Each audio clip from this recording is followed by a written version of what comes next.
আমরা প্রথম পয়েন্টে বলেছি কোষ পর্দা এই সিঙ্গার নিকলসনের তরল মোজাইক মডেল অনুযায়ী আমরা বলে এসেছি যে প্রোটিন, লিপিড এবং কিছু কার্বোহাইড্রেট দ্বারা গঠিত।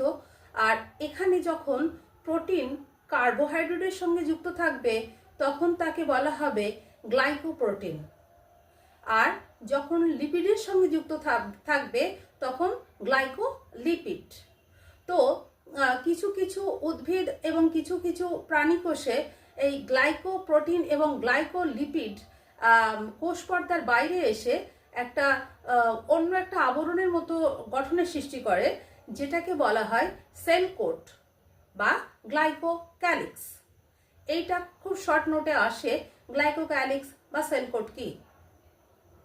এবার আসি, আমরা দেখলাম যে এটা তরল মোজাইক কেন, তরল মোজাইক মডেল এটা গঠনটা কেন বলেছে, কারণ বলা হয়েছে এখানে লিপিডটা হচ্ছে সমুদ্রের মতো অবস্থান করছে যেখানে, আর সেখানে প্রোটিনগুলো সেই সমুদ্রে ভাসমান বরফের মতো ভেসে যাচ্ছে। তো এই ছিল তরল মোজাইক গঠন। তো এই গঠনের পর আমরা যেটা জানলাম সেটা হচ্ছে এই সিঙ্গার এবং নিকলসনের দেওয়া যে তথ্য, সেই তথ্যটাই সকল বিজ্ঞানী গ্রহণ করেছেন। এবার আসি, সামগ্রিকভাবে একটা ভৌত গঠনও আছে, অর্থাৎ একটা কোষ পর্দার গঠন, সেটা চিত্র আঁকবো এখন। দেখো বোর্ডে একটা কোষ পর্দার ভৌত গঠনের চিহ্নিত চিত্র অঙ্কন করেছি। তো চিহ্নিত মানে আমি চিহ্নিত করতে তোমাদের বলছি, আমি মুখে বলবো ওগুলোকে চিহ্নিত করে নাও। তো আমি আগে বুঝিয়ে দিই এগুলো কি। এইগুলো ভিতরে যেগুলো আছে সেগুলো হচ্ছে প্রোটিন, বাইরেরটাও প্রোটিন। তাহলে বাইরের এই ভিতরে যেগুলো আছে সেগুলোকে বলা হবে অন্তঃস্থ প্রোটিন। ঠিক আছে, চিহ্নিত করো। এটা বহিস্থ প্রোটিন। আর এই যে মাথাগুলো আছে আর এই লেজা আছে, এগুলো কি? এগুলো লিপিড। লিপিডের মস্তক অংশকে বলা হয়েছে জলাকর্ষী, পুচ্ছ অংশ জল বিকর্ষী। তো এটা হলো, আর এবার এখানে দেখো, এটা হচ্ছে আমরা বলেছি কার্বোহাইড্রেট। তো এটা হচ্ছে সেই কার্বোহাইড্রেট শৃঙ্খল। কার্বোহাইড্রেট শৃঙ্খল যখন লিপিডের সঙ্গে যুক্ত থাকবে গ্লাইকোলিপিড বলা হবে একে।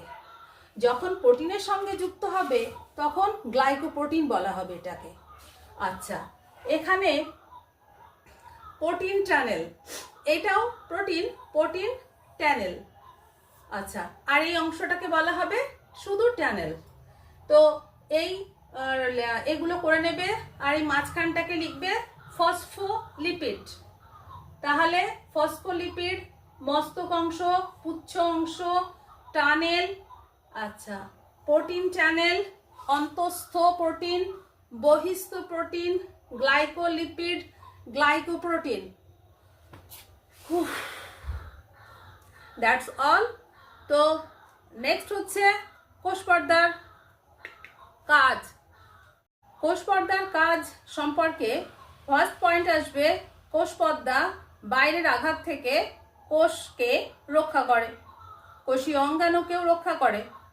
এরকম আরও কয়েকটি আছে, যেমন পিনোসাইটোসিস, ফ্যাগোসাইটোসিস পদ্ধতিতে খাদ্য গ্রহণ করতে পারে, প্রভেদক ভেদ্য পর্দা হিসাবে কাজ করে, কোষান্তর সংযোগ রক্ষা করে, রাসায়নিক পদার্থের দ্রুত সঞ্চালনে সাহায্য করে।